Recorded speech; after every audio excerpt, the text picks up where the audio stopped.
está agora. Jesus em tua presença. Jesus em tua presença, reunimos aqui cânticos antigos, com a teologia boa, não é? Jesus em tua presença.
Esse véu que separava e que já não separa mais.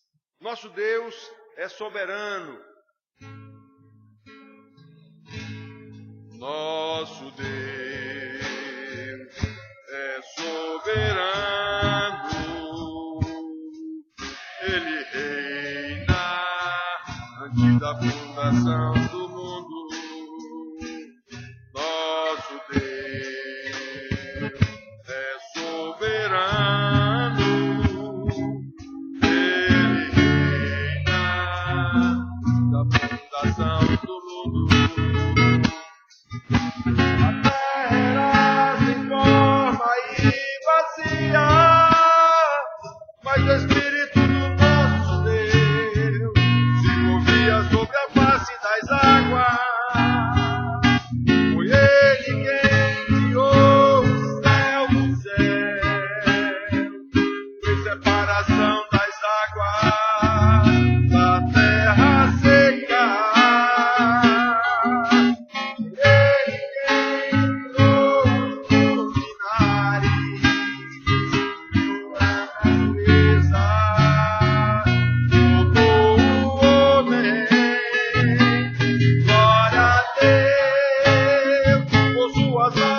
as coisas para a sua glória.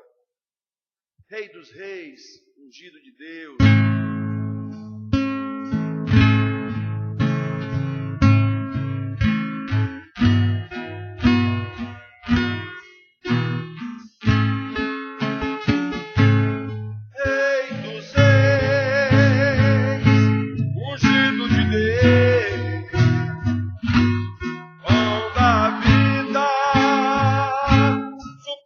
Pastor, tão inefável.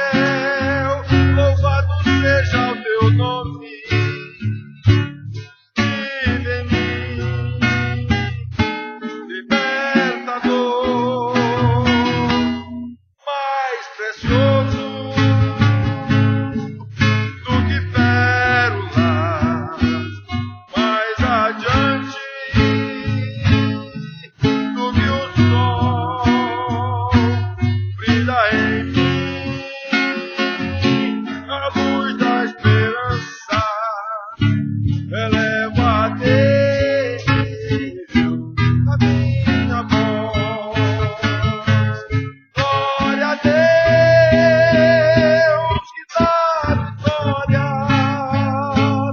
Glória a Deus que reina em glória e poder. Glória a Deus, a minha estrela da manhã. Pai de mim, um servo teu. Glória a Deus, glória a Deus que dá vitória. Glória a Deus que reina em glória e poder. Glória a Deus, a minha estrela da manhã. Pai de mim, um servo teu.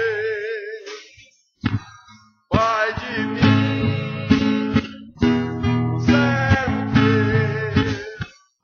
Ó Pai de mim, um servo teu.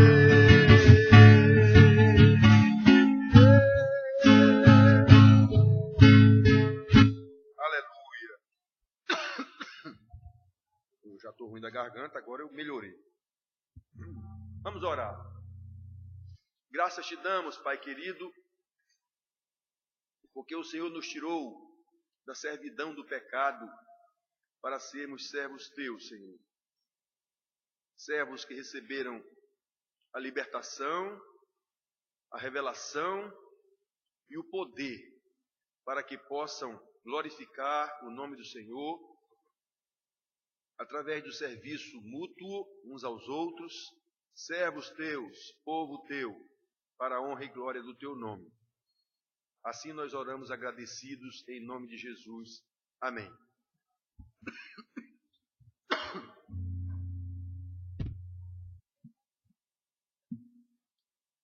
Irmãos, vamos abrir nossas Bíblias no livro de Hebreus, capítulo 10.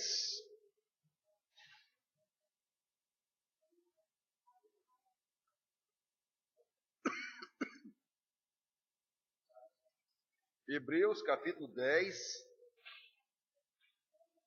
Nós leremos dos versículos 19 ao 39. Eita, garganta.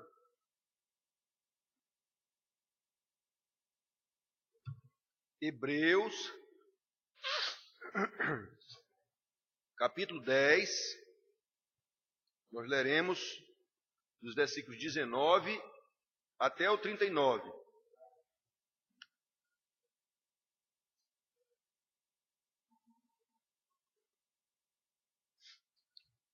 Ainda tem gente encontrando aí.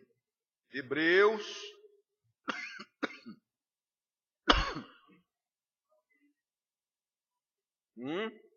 10. Hebreu, depois de Timóteo, Tito, Filemon. Aí vem Hebreus, capítulo 10. Leremos dos versículos 19 até o 39.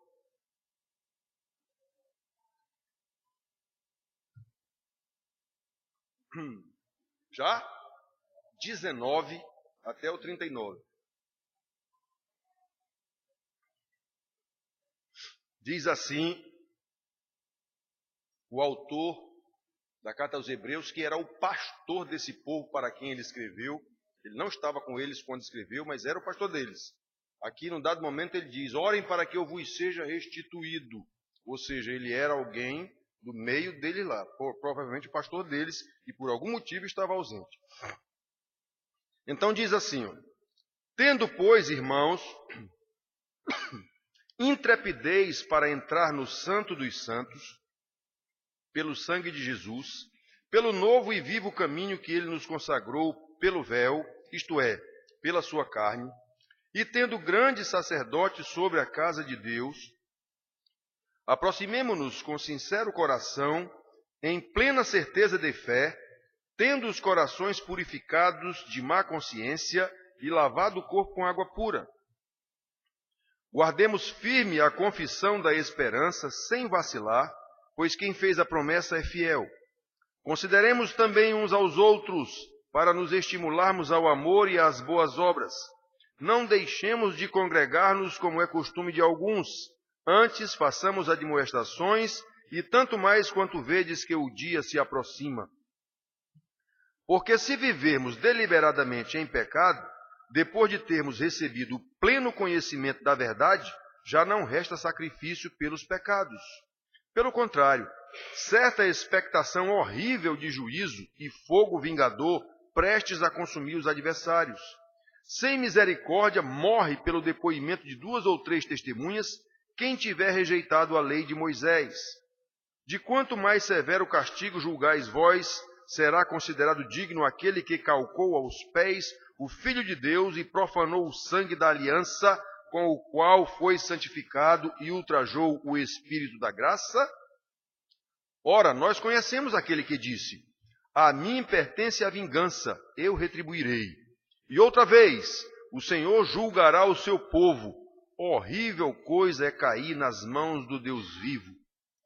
Lembrai-vos, porém, dos dias anteriores em que, depois de iluminados, sustentastes grande luta e sofrimentos, ora expostos como em espetáculo, tanto de opróbrio quanto de tribulações, ora tornando-vos co-participantes com aqueles que desse modo foram tratados. Porque não somente vos compadecestes dos encarcerados, como aceitastes com alegria o espólio dos vossos bens, tendo ciência de possuirdes vós mesmo patrimônio superior e durável. Não abandoneis, portanto, a vossa confiança. Ela tem grande galardão. Com efeito, tendes necessidade de perseverança, para que, havendo feito a vontade de Deus, alcanceis a promessa. Porque ainda dentro de pouco tempo aquele que vem virá e não tardará. Todavia, o meu justo viverá pela fé. E, se retroceder, nele não se compraz a minha alma. Nós, porém, não somos dos que retrocedem para a perdição. Somos, entretanto, da fé para a conservação da alma. Irmãos, esse livro de Hebreus não teve aceitação fácil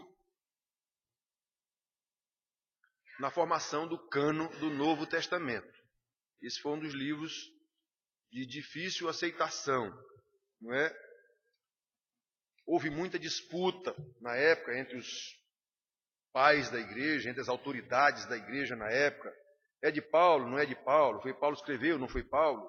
Então, por causa disso, esse livro sofreu, digamos assim, um bom tempo de disputa, se entra ou se não entra no cânon bíblico, porque um dos critérios para o livro ser canônico era ter autoridade apostólica.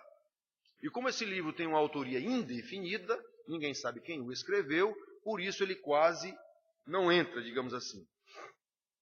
Acontece que o livro, com uma teologia tão bem sistematizada, digamos assim, não poderia ficar de fora do cânon, por isso ele foi aceito. É um livro que trata claramente da relação entre o simbolismo dos sacrifícios da lei levítica e Jesus Cristo, o sacrifício perfeito de Jesus, o Cristo de Deus. Esse livro é preciosíssimo. Então, por isso, mesmo sem se saber quem escreveu, ele entrou no cânon e não podia ficar de fora realmente. Não podia ficar de fora. Esse trecho que nós lemos, obviamente já é lá no capítulo 10, né? Está numa sequência do histórico que o autor faz acerca dessa simbologia que antecede o sacrifício de Jesus.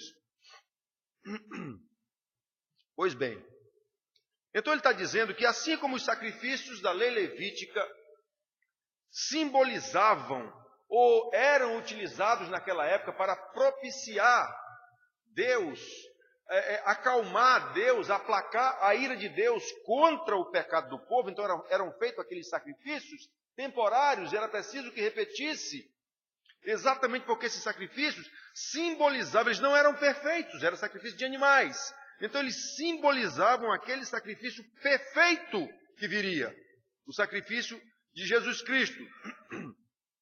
Então ele está dizendo aqui, a partir dessa parte que nós lemos, que agora que esse sacrifício perfeito de Jesus já está consumado, nós temos acesso ao trono da graça, porque aqueles sacrifícios do Levítico que eram feitos todo dia e uma vez por ano, o sumo sacerdote entrava no Santo dos Santos, que ficava do lado de dentro de uma cortina pesada, o véu que separava. Então o sumo sacerdote só entrava ali uma vez, na presença de Deus, o Santo dos Santos, onde estava a arca, o propiciatório. Tudo isso ele já falou atrás aqui. Isso era tudo simbólico. Agora não. Agora Jesus, o sumo sacerdote, morreu e abriu. Não tem mais o véu que separava. Como nós cantamos aqui, é isso que ele está dizendo. Então agora nós temos acesso a esse trono. Depois do sacrifício perfeito de Jesus, todos os eleitos do Pai podem chegar ao trono da graça eles mesmos. Não precisam mais de sacerdotes. A questão é, será que todos sabem o que isso quer dizer? Será que todos sabem, nós aqui todos crentes, de dezenas de anos crentes, será que todos conhecem esse livro de Hebreus? Quantas vezes já ensinamos aqui sobre isso? Será que todos sabem o que estava acontecendo com esses hebreus, aos quais o pastor aqui mandou uma carta, chamando a atenção deles? Vamos lembrar, esses irmãos que tinham tido uma fé robusta, que tinha sido uma igreja forte, estavam se esfacelando. Estavam perdendo a comunhão. Como nós vimos aqui no versículo, deixando de se congregar. Não estavam mais obedecendo aos seus guias. Ele fala aqui, obedecei os vossos guias espirituais, em outro lugar aqui. Obedeçam os vossos mestres. Eles não estavam mais, estavam esfriando na fé, como se diz. E nós sabemos aqui na igreja, gente passando por esse processo. Negligenciando o cuidado uns com os outros. Por isso que ele chama a atenção. Olha, levantai os ombros descaídos, os joelhos trôpegos, cuidem uns dos outros.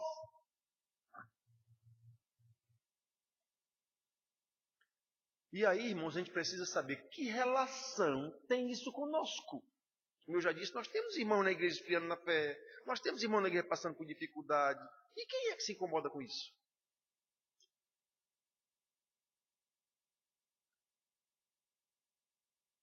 Observe, irmãos, que assim como para esses irmãos, na dificuldade espiritual em que eles estavam passando, assim como para eles, o pastor aqui está lembrando, não há mais separação entre vocês e Deus. Vocês não precisam mais de sacerdote, não. Não há mais nada que separe vocês do santo dos santos. Não há mais véu, não há mais aquela cortina, não é mais o sumo sacerdote que pode se dirigir a Deus. Agora, pelo sangue de Jesus ou pela sua morte, como nós lemos no versículo 19, logo, o primeiro, tendo, pois, irmãos, intrepidez para entrar no Santo dos Santos pelo sangue de Jesus. Não há mais necessidade. Esse sangue de Jesus aqui é sinônimo de morte de Jesus. Todos nós temos acesso ao trono da graça do Pai. Todos nós devemos orar sem cessar. Todos nós devemos buscar o Senhor. Mas olha, irmãos, esse trecho que nós lemos aqui está dividido em 3 partes bem distintas. Nessa primeira parte aqui, logo no primeiro versículo, há uma palavra que nos chama a atenção. Tendo, pois, irmãos, intrepidez para entrar nos santos dos santos. A palavra é essa, intrepidez. Coragem, determinação, diligência. Uma vez convertidos, ou seja, uma vez que nós compreendemos que a morte de Jesus nos livrou da escravidão do pecado e nos fez servos do Deus Altíssimo, nós não podemos deixar de ir ao trono da graça. Isso não é opcional, você vai se quiser. Se você é crente, você tem que ir com intrepidez. Não é opcional isso.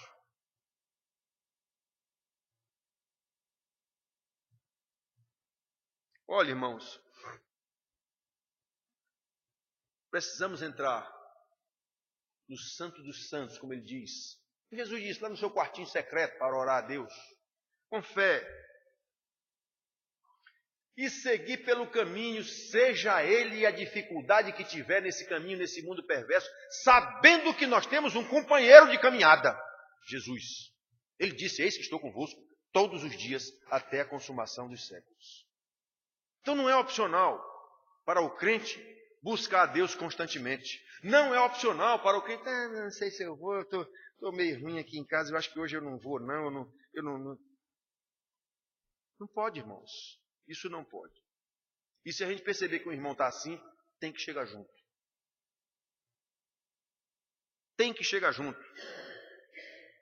Tem que entrar nesse Santo dos Santos com intrepidez. E o que isso quer dizer? Ele, na sequência do texto aqui, ele diz, dos versos 22 a 25. Guardemos firme, 22. Aproximemo-nos, é isso que ele quer, a intrepidez está isso tudo aqui tem a ver com essa intrepidez. Aproximemo-nos com sincero coração, em plena certeza de fé, tendo os corações purificados de má consciência e lavado o corpo com água pura. Ele está dizendo, vamos purificados diante de Deus. Guardemos firme a confissão da esperança, sem vacilar, pois quem fez a promessa é fiel. Consideremo-nos também uns aos outros, para que nos estimulemos ao amor e às boas obras. Não deixemos de nos congregar, como é costume de alguns. Antes, façamos admoestações, e tanto mais quanto vedes que o dia se aproxima. Tudo isso aqui é o contexto que quer dizer, entre no trono da graça com intrepidez. A intrepidez implica em ter todos essas atitudes aqui. Olha, irmãos, isso aqui, nas dificuldades que esses irmãos estavam passando, como nós vamos ver aqui, tem a ver com o que Pedro disse lá em 1 Pedro 3,15. Não tenham medo. Os irmãos estavam passando pela mesma dificuldade aqui. Estavam sendo queimados lá por Nero e tudo, no caso de Pedro. Os irmãos de expressão, ele disse, olha, não tenhais medo. Antes, santificai a Cristo como Senhor em vossos corações, estando sempre preparados a responder a todo aquele que vos pedir razão da esperança que há em vós. Que esperança é essa? O homem diz aqui também. Não abandoneis, portanto, a vossa confiança. Vocês têm um galardão mais à frente, na vida eterna. Observe, irmãos, que entrar com intrepidez no Santo dos Santos não é opcional. O crente tem que viver assim. Mas esse crente enfraquece? Enfraquece sim, por momentos, as coisas da vida. Aí os outros que não enfraqueceram chegam junto. Tudo isso faz parte dessa intrepidez de entrar no Santo dos Santos. Isso não é opcional. A intrepidez no Santo dos Santos envolve nos considerar uns aos outros. Envolve nos estimular o amor e as boas obras.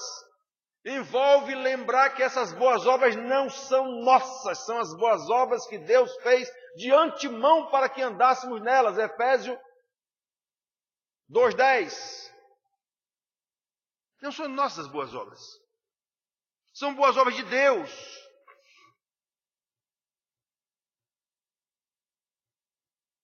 Entrar no Santo dos Santos com intrepidez, e isso não é opcional, é não deixar de nos congregar, repito, como é costume de alguns, para que possamos em conjunto admoestarmos-nos uns aos outros. Admoestar é chamar a atenção do irmão. Irmão, cuidado, irmão, preste atenção.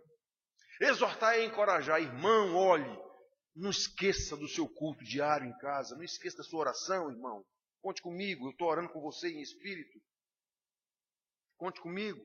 É isso, irmão. Tudo isso faz parte de entrar nos santos dos santos com intrepidez, a fim de que nós continuemos firmes no caminho do Senhor, sabendo que temos um companheiro de caminhada. Essa prática nos faz lembrar Atos 2,42. E perseveravam na doutrina dos apóstolos, na comunhão, no partir do pão e nas orações. Agora eu faço questão de lembrar, porque vocês sabem que eu faço questão de ensinar.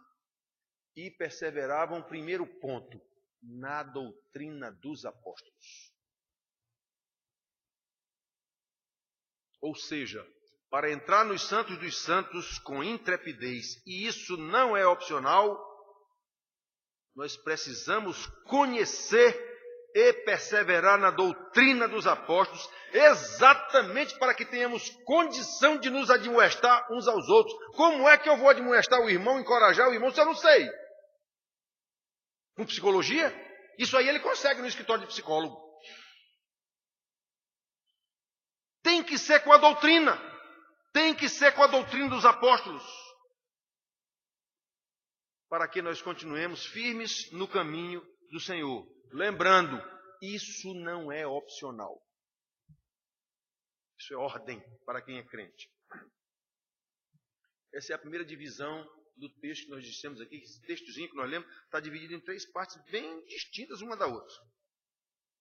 A segunda parte do texto nós podemos ver que ele chama atenção para o perigo mortal da desobediência à ordem de entrar com intrepidez no Santo dos Santos, já que isso não é opcional. E ele mostra que não há possibilidade de desobedecer a Deus sem receber o castigo devido. Deus é justo. Irmãos, prestem atenção, irmãos. Normalmente se prega sobre o Deus amor, o Deus de bondade, o Deus de misericórdia. É só esse tipo de pregação que você escuta em qualquer igreja. Isso é falso. Deus é tudo isso? É. Mas o cara só está dizendo a metade da história. Deus também é justiça, é juízo, é ira. E essa parte ninguém diz. A pregação verdadeira lembra que Deus, que é santo, não pode condescender com o pecado, especialmente o pecado da desobediência, porque todos os outros pecados são filhos da desobediência. Foi Eva, foi desobediente. Adão foi desobediente. Tudo vem dali. Atenção, meninos, que eu estou batendo direto na aula de vocês lá, sobre a obediência. Todos os pecados são filhos da desobediência. Prestem atenção. Como nos mostra os versículos 26 a 31. Que coisa terrível! Porque se vivermos deliberadamente em pecado, isso chama-se desobedecer. Eu não já sei o que é que eu tenho que fazer, então eu não estou fazendo. E eu não estou fazendo porque eu não quero. Isso chama-se estar vivendo em pecado deliberado. Isso chama-se apostasia prática. Hoje de manhã eu estive conversando com o Jerônimo sobre isso. Depois de termos recebido pleno conhecimento, eu sei o que é que eu devo fazer, a palavra está me dizendo e eu não faço. É isso que ele está dizendo aqui. Já não resta sacrifício pelos pecados. Ou seja, você está condenado ao inferno. Pelo contrário, certa expectação horrível de juízo, ou seja, a expectativa que tem para a sua vida é um juízo horrível. Fogo, vingador, prestes a consumir os adversários. É Deus quem vai fazer isso e não tem quem empate. Quem vai empatar Deus? Agindo eu, quem impedirá? Sem misericórdia, morre pelo depoimento de 2 ou 3 testemunhas, quem tiver rejeitado a lei de Moisés. Ele está citando aqui o que está na lei de Moisés. Lá na lei de Moisés. Lembra do rei Acabe, que queria tomar a vinha lá de Nabote? Aliás, ele queria comprar, mas o homem não vendeu. Aí ele fez beicinho, ficou tristinho, porque o homem não quis vender. Aí a mulher dele, que era o diabo em pessoa, Jezabel disse, qual é o problema? Ah, deixa comigo. Aí arranjou 2 testemunhas para dizer que o rapaz tinha blasfemado contra Deus. E na lei de Moisés, o pecado de blasfêmia contra Deus era pena de morte. Pronto, mataram Nabote e o homem herdou a vinha dele. Está resolvido o problema. Então foi isso que ele disse aqui. Pelo testemunho de 2 pessoas, está consumado o fato e é pena de morte. Então prestem atenção. Se na lei de Moisés 2 testemunhas levavam o camarada à pena de morte, de quanto mais severo castigo julgais vós, que será considerado digno aquele que calcar aos pés o Filho de Deus, aquele que profanar o sangue da aliança com o qual foi santificado, aquele que ultrajar o Espírito da graça. Imagine, se 2 testemunhas humanas são capazes de levar o camarada a uma pena de morte, imagine o cara que ultraja o próprio Deus. É isso que ele está dizendo aqui, irmãos.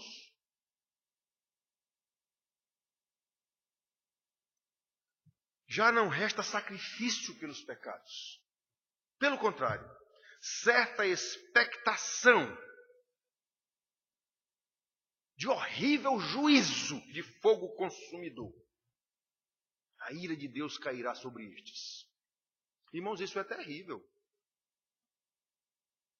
Quem é o pastor doido que prega isso? Não tem. Porque isso não interessa. Ninguém quer ouvir isso. Meus irmãos queridos, ninguém pode fazer pouco caso da palavra de Deus. Ah, se a gente soubesse o que é que quer dizer isso. Palavra de Deus. Ah, se a gente soubesse quem é Deus. Como ensina o autor sagrado, ninguém pode profanar o sangue da aliança. Como ensina o autor sagrado, ninguém pode ultrajar o Espírito da graça e imaginar que está tudo bem, que vai dar certo depois. Por isso ele continua aqui lembrando as palavras do Senhor. Ora, nós conhecemos aquele que disse, a mim pertence a vingança, eu retribuirei. Como é que ele retribuirá? Com esse fogo vingador. E outra vez, o Senhor julgará o seu povo. E continua, horrível coisa é cair nas mãos do Deus vivo.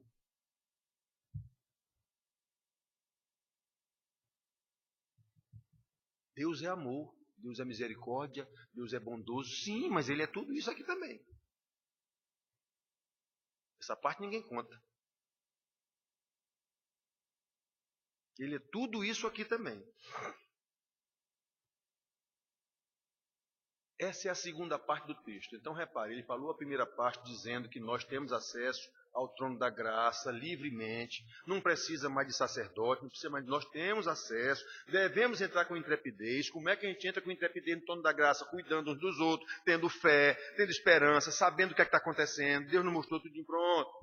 Pois muito bem, se você não fizer isso, olha o que é que acontece com você. Segunda parte. Terceira parte. Ele passa a trazer à memória desses irmãos o que eles já passaram. Olha, vocês sabem o que vocês já passaram. Vocês sabem. Deus conduziu vocês e protegeu vocês em situações terríveis. Vocês passaram por perseguições, foram martirizados. Vocês se solidarizaram com os que foram mártires. Vocês até sofreram junto com eles. Seus bens foram confiscados. É isso que perderam espólio por espólio as suas coisas. Vocês auxiliaram esses irmãos que foram martirizados na medida do possível. É isso que ele fala aqui no 32 até o 39. Lembrai-vos, porém, dos dias anteriores, em que, depois de iluminados, sustentastes grande luta e sofrimento. Ou seja, quando vocês se converteram, é isso que quer dizer iluminados, quando vocês foram convertidos, vocês passaram a enfrentar grande luta e sofrimento. Por quê? Por causa da perseguição do Império Romano e a perseguição dos próprios judaizantes. Vocês já passaram por tudo isso, meus filhos. Ora, vocês estavam expostos como em espetáculo, tanto de opróbrio é vergonha, vocês eram envergonhados, botavam eles nus dentro de arena para lutarem, para ser comido por bicho, uma série de coisas, por leões, por tudo. Botavam nus em porte pregado lá, tudo. Foi isso que fizeram com Jesus. Então vocês passaram por tudo isso. Vocês já sofreram. Mas demonstraram amor e cuidado uns com os outros, mesmo nesses momentos de perseguição. Vocês já passaram e venceram tudo isso. Como é que agora vocês estão fraquejando? Era esse o contexto. Por isso a severa advertência dele nesse bloco anterior. Olha, presta atenção. Quem cair da graça não tem mais jeito. Isso não quer dizer que o cara era salvo e perdeu a salvação. Não. Se ele perdeu é porque ele nunca foi. Mas o autor que chama a atenção para o camarada, porque efetivamente nós agimos. Nós somos pessoas, sabemos. Eu não já fui iluminado, eu não já recebi a revelação da palavra. Então como é que eu não vou fazer isso?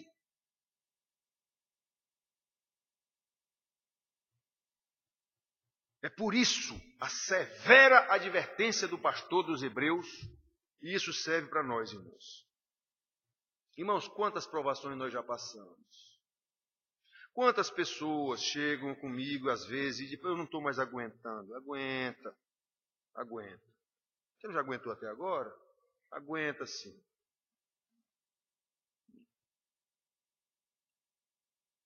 Quantas provações nós já passamos?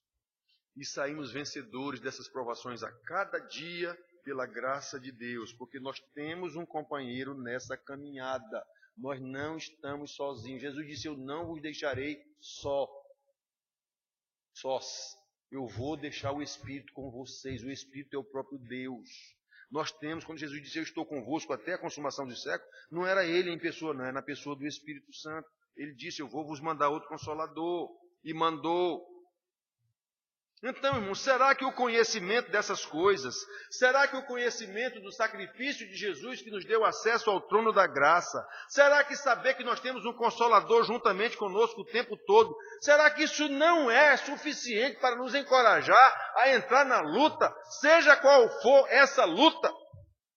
Seja qual for a situação, será que nós não temos coragem de entrar numa luta? Será que nós não podemos pedir ajuda para um irmão? Será que o irmão que vê o outro sofrendo não chega junto?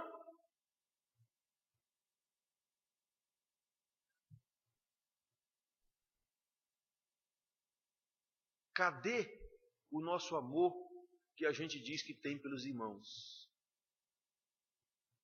Eu sou um com você no amor do nosso Pai. Somos um no amor de Jesus. Só da boca para fora.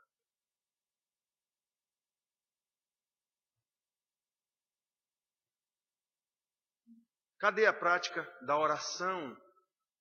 Eu vou orar com você, irmão. Você está precisando? Eu me disponho, eu vou orar com você. Será que não lembramos de tantas situações difíceis que nós já passamos, sabendo que nós só superamos essas situações difíceis pela graça de Deus? E essa graça tem que se manifestar no amor mútuo entre os irmãos. Essa graça não se manifesta no vácuo.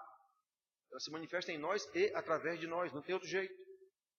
Não vem anjo lhe ajudar, não. Ora, irmãos, nós sabemos que não foram só aqueles irmãos que foram perseguidos naquela época, não. Nós também somos. É claro que a perseguição deles era uma perseguição política e física. Eram presos, espancados, pregados em cruz. Nós não sofremos desse tipo de perseguição. Nós vivemos muito bem obrigado com o mundo. Amizade íntima com o mundo. Pois essa é a nossa perseguição. Exatamente essa é a nossa perseguição. A perseguição sutil de você estar muito bem com o mundo. Pois é, se você está muito bem com o mundo, Tiago diz, amizade com o mundo é inimizade com Deus. É essa a nossa perseguição. É o mundo capitalista perverso que faz você querer comprar, ter, e não quer nem saber do seu irmão.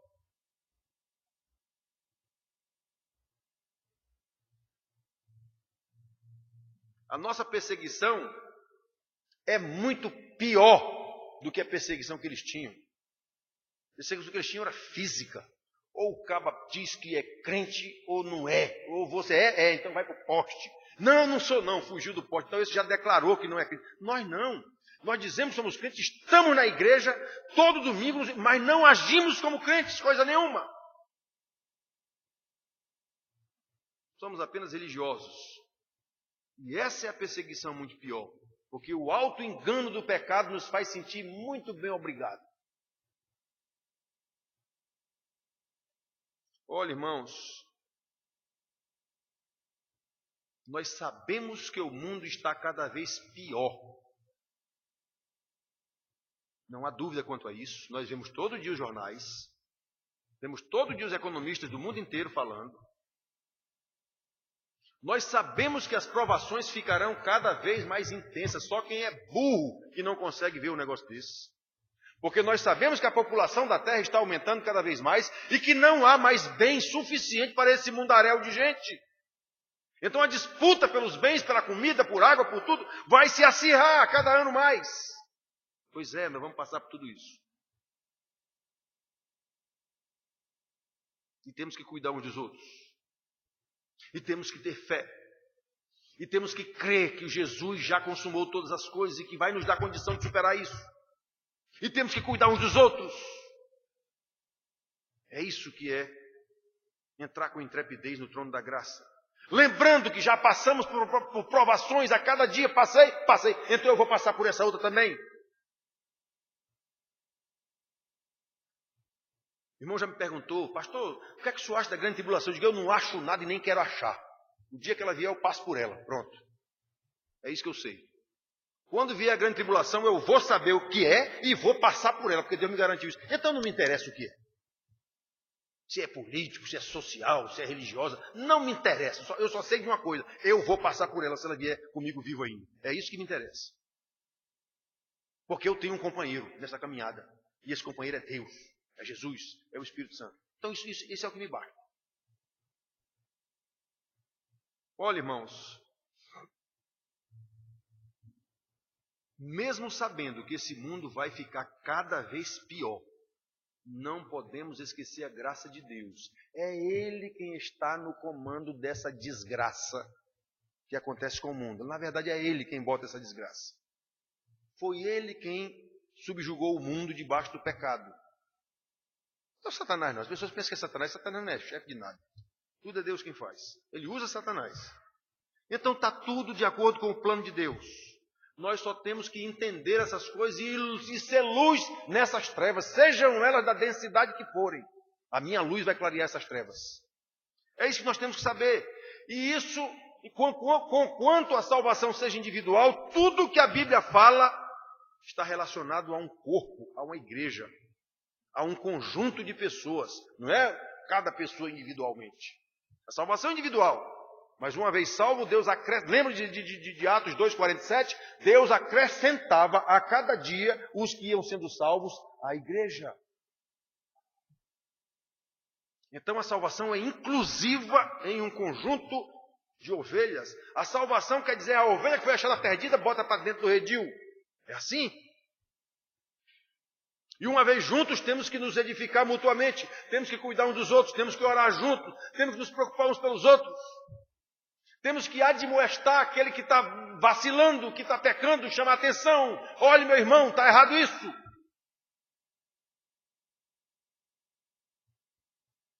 Mesmo sabendo dessas coisas, irmãos, não podemos nos esquecer que até aqui nos ajudou o Senhor. E Ele prometeu que nos ajudará até a consumação do século. Eu não cheguei até aqui. Eu não acordei hoje de manhã com a graça de Deus. Eu não cheguei hoje de noite com a graça de Deus. Como é que eu vou ter medo do amanhã? Por quê? Que falta de intrepidez é essa? Por que eu vou ter medo do amanhã? Por que eu vou estar morrendo de véspera feito peru? Por que a ansiedade? Jesus não disse isso? Ele nos acompanhou até aqui. Então, estejamos certos de que nós vamos perseverar nessa graça do Senhor até o dia em que o Senhor vier, ou até o dia em que Ele nos levar pela morte.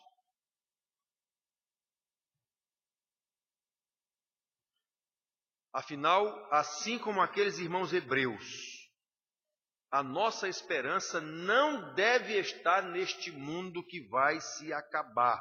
Deus vai acabar com esse mundo, mas sim na glória eterna do Pai, na presença do nosso Senhor Jesus Cristo. É por isso que ele diz aqui para esses irmãos nessa terceira parte: lembrai-vos, vocês já passaram por tudo isso. Vocês já passaram por tudo isso. Não abandoneis, portanto, a vossa confiança.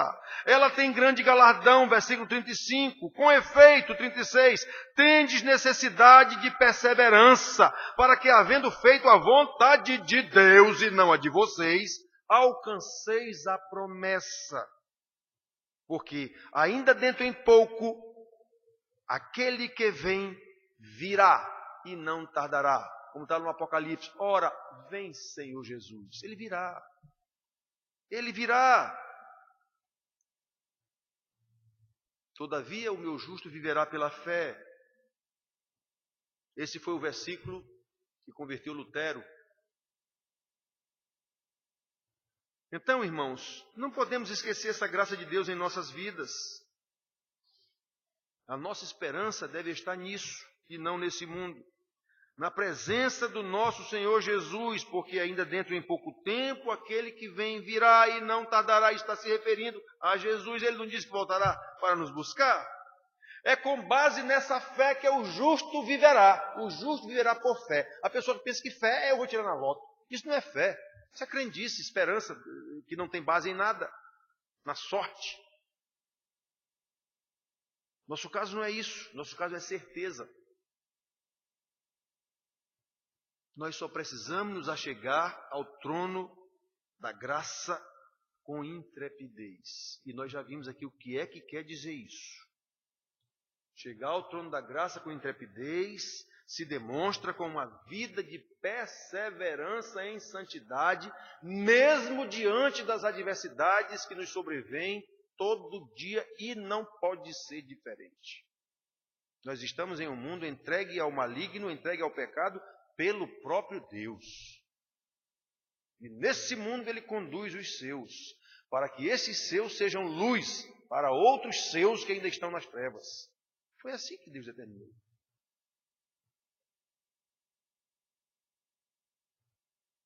Chegar ao trono da graça com intrepidez se demonstra com amor uns pelos outros, se demonstra mantendo firme a esperança da volta do nosso Senhor Jesus, para que habitemos com Ele eternamente na glória do Pai. Então, irmãos, esse pastor aqui chama a atenção desses irmãos de uma situação de desesperança deles, de desagregação da igreja. Isso é para nós, é a mesma conversinha. Nós nos dizemos que somos crentes, nós já recebemos a revelação, a iluminação da palavra, e então? Pois é assim que nós temos que viver, irmãos. Para que nós tenhamos, como ele diz aqui, nós, porém, nós quem que ele está falando aqui? Nós, os crentes. Nós, porém, não somos dos que retrocedem para a perdição. Não. Nós já recebemos a iluminação. Não vamos voltar para as trevas coisa nenhuma. Nós somos, entretanto, da fé. Fé é a certeza das coisas que acontecem mesmo sem existir. Nós somos da fé para quê? Para a conservação da alma. Nós chegaremos lá no dia do Senhor e ouviremos dele: bem está, servo bom e fiel. Vem para cá, para a minha direita. Vem para o trono, para a glória do meu Pai que está preparada desde a eternidade. É isso que esse pastor aqui está lutando com esses irmãos que estavam fraquejando. É isso que esse velho pastor ensina para vocês aqui, a mesma coisinha. Que Deus ilumine as nossas mentes, que Deus ilumine os nossos corações, para que nós entendamos a sua doutrina, e Ele nos conceda mais graça ainda para que nós ponhamos essa doutrina em prática para louvor da sua glória. Amém. Amém.